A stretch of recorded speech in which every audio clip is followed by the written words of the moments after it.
Gumilang Farm adalah sebuah entitas bisnis yang saya dirikan.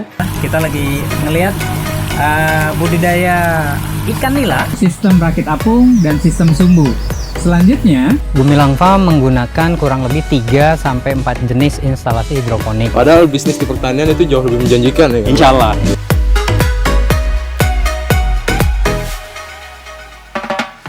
Assalamualaikum warahmatullahi wabarakatuh. Bertemu lagi di TGIF TV.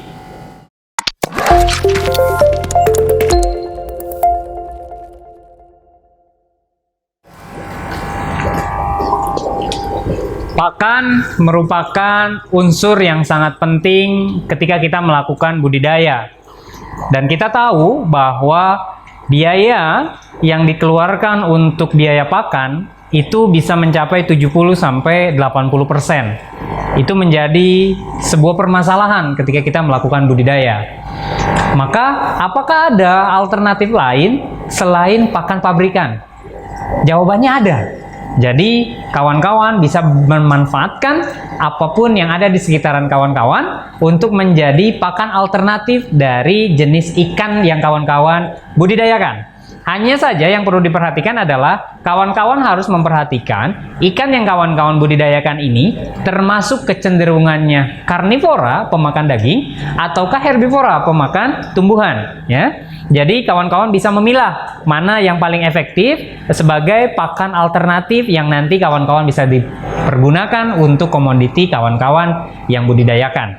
Nah, apa saja pakan alternatif yang ada di seputaran kita? Yang pertama adalah maggot, ya, maggot atau belatung dari BSF, ya, lalat tentara, ya. Ini bisa dimanfaatkan. Selain sekarang sedang banyak gencar dibudidayakan, juga nilai proteinnya cukup tinggi.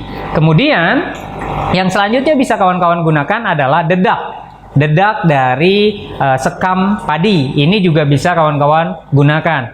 Apalagi yang bisa digunakan adalah ampas dari tahu. Kawan-kawan bisa pergunakan juga sebagai pakan alami.